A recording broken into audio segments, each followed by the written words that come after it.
The fact that you guys are this locked in right now and how important it is to be locked in with the task at hand right now. Yeah, obviously we knew it was a emphasis, our October schedule going into training camp.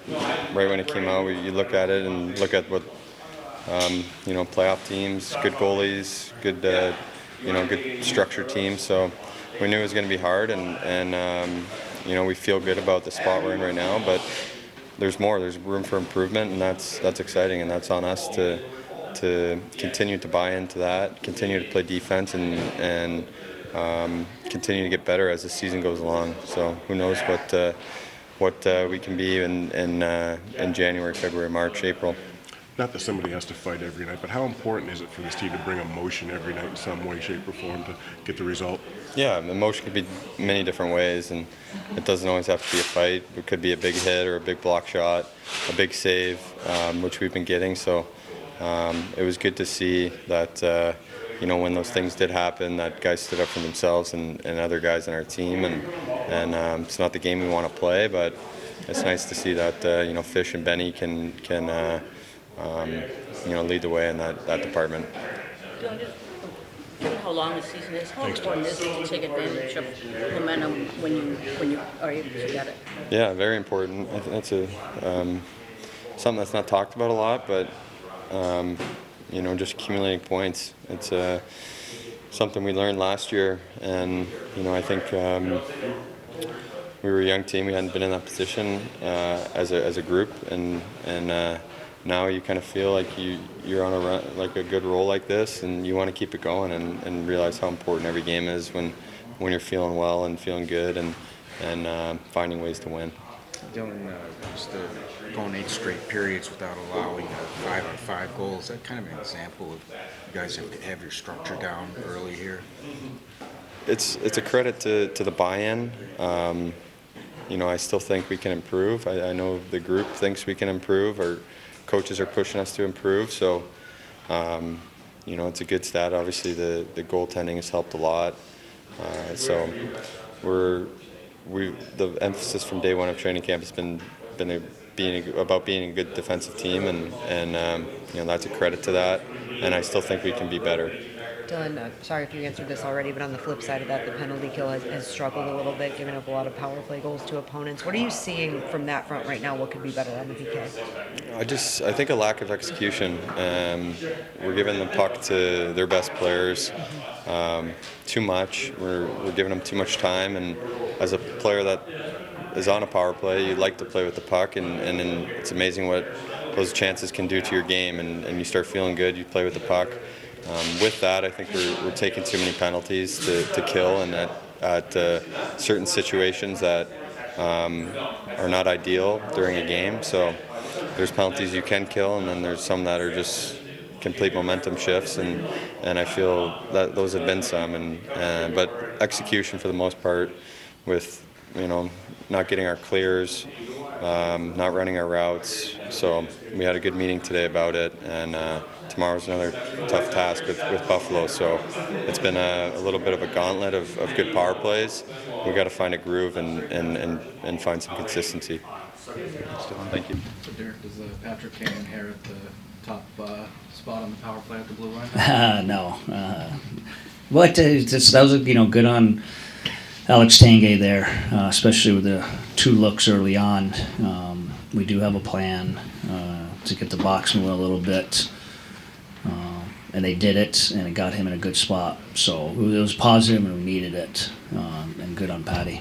How much of a jump start do you think that can give the power play? I know there's been games where they've had less chances early, but No, we need it. Even go back to Nashville. It's a really good quality road win. I liked their team game over 60 minutes, but we played from the lead because we got a power play goal. It just changes everything. Last night, it got us the win.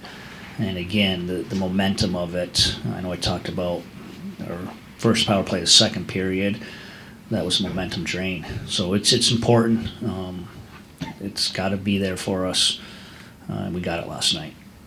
Is Comfort possible for tomorrow? Or? He's possible. He's probably in a similar situation where he was yesterday. So we're hopeful he'll be available tomorrow. Dylan had mentioned that you guys had a good meeting about the penalty kill.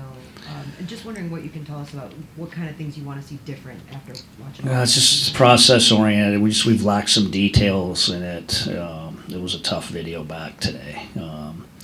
We're still in a problem solving situation early in the year. I mean, you always are, but it was just, there was some, I wouldn't say alarming, there was some some poor trends in that with just some simple detail on some reliable guys. So, and you can probably, it's a little in between on it, so you lack a little confidence on it, you're a little slow on rotation, you miss a clear, you miss a face-off assignment, and if it keeps going back, then that kind of piles up. So, it was a little bit of a reset on some details with a little attitude in there. I mean, look no further than the urgency we had and the 2 penalty kills in the last 2 games to win a hockey game.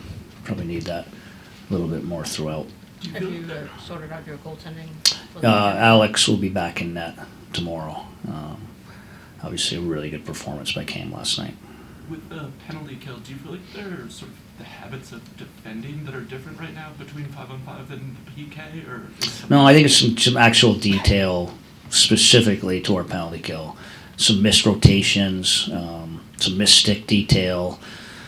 It's when things are, it's frustrating to, talk about it and then to not go out and execute it. But, it's part of the process. We need more from it. 3 and 4, we don't get a chance to rep it. Would have loved to probably rep it sometime, maybe an opportunity next week. But no, I think it's more specific to the detail to our penalty kill. That 5-on-5 shutout streak, Derek. I mean, is that It's positive. Obviously, goaltending is a huge part of it. And again, defensively, we would take our 5-on-5 game versus the Islanders. Didn't give up a whole lot. We would take our 5-on-5 game versus Nashville. Last night, Cam was probably the biggest difference to our 5-on-5. But this is why we're sitting here 3 in a row. We're giving ourselves a chance with some great goaltending, stay in the fight, and finding ways to win. Lars talked about the defensive identity, and players are buying into that process. Are you seeing ways that some guys are changing their game subtly or largely? I think there's definitely a conscious buy-in. I think it's from the group, from the team. You're kind of doing that for the guy next to you. And it's probably where we're at. And again, if we want to be successful and give ourselves a chance, we've talked to him about we got to keep it out of our net. And our last 3 wins, we've done that. 0, 2, and 3. Against 2 probably really elite offensive teams. I think when it's all said and done, those will be top 3rd in the league type teams offensively. So there's some positives there, but we still got to keep growing. There were some missed coverages last night that we didn't experience in the 2 previous wins. So there's still some work to be done. If comfort can't go tomorrow, I mean, you're very comfortable. You like 11 and 7. I like 11 and 7 on the road. I'm comfortable. Probably the midst of a 3 and 4. Some of the minutes some of the guys had last night, I'd probably prefer the 12 forwards, but that's something we'll evaluate again in the next few hours here. With the shots disparity over the last 8 periods, does that correlate to chances as well? Yeah. It's not as bad. Well, I would say the Islander game, again, we'll take that game, the shots, I think they had 29. That was a really good grade A slot chance against. We'll take that. Last night it correlated. That was a game where we gutted it out on special teams and goaltending, and we played a good 5-on-5, and that's a team that came in waves last night. So last night it did correlate, and we would like to clean some of that up. Are there ways to replicate some of the spark from the fights last night without necessarily having to fight? Yeah, great question. Because obviously the league's changed a little bit. Obviously, we're not obviously completely built like that, which is fine. But I still think it kind of just doesn't necessarily have to be the drop of the gloves. It's really probably elevates the emotions, but just that pack mentality. But it's tough, can be different ways, winning battles, getting your nose in there. As excited as I was on Fish, I was more excited about the forecheck and being physical and finishing a check on a big player. Like that's tough to me in today's NHL, and we'd like probably a little more of that consistently. You talked about Hall last night. I know last year a big part of the problem was he just wasn't in the lineup that much. Have Yep. you seen anything different in his game when he was in there? That's a good question on different. I know he sounded like a broken record, and it's hard to say. We trusted him when he only, I don't know how many games he had. I mean, he was a healthy scratch more than he was not. But Mo was healthy all year. Jeff Petrie was healthy all year. And Shane Gossesbeer had an unbelievable season for us. That was our 6 guys on the right side, and we needed him running our top power play. He was literally the odd man out, and that was part of staying healthy. Different look on our team this year, and he solidified our right side, and we need those lefty righties. So again, even when he was sent down, it was the same message. I know it's probably the last thing you wanted to hear from me, but it was true. You could be the next guy up. Stay ready. We trust you. He can be sticky at times. He can defend. Some of the things we ask of our group of trying to improve on, box outs, gaps, he does. So we've been happy for him, and he's helped us. Now, with that said, we have 8 NHL D. I still think we'll see some different combinations in that last pair, if you will. I would love to keep getting everyone in. Albert was really good in his 2 games. I'd like to get him in. It's difficult with 8, and we're winning. So we'll see how it plays out. How was he in a conversation? I mean, probably must have not been thrilled about going down No, great. GR. Absolute professional, unbelievable teammate. And again, it's just he doesn't want to hear about the cap and maximizing your roster. It's a sting for him, and I get it. But absolute professional, and I wouldn't say luckily, but not 24 hours later, he's back up with us.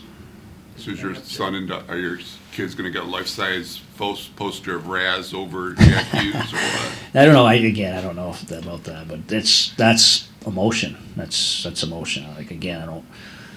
Obviously, we would take exception to that. I'm sure they did too. That's all part of the intensity of the sport. But you want some of that raw emotion, which we had last night.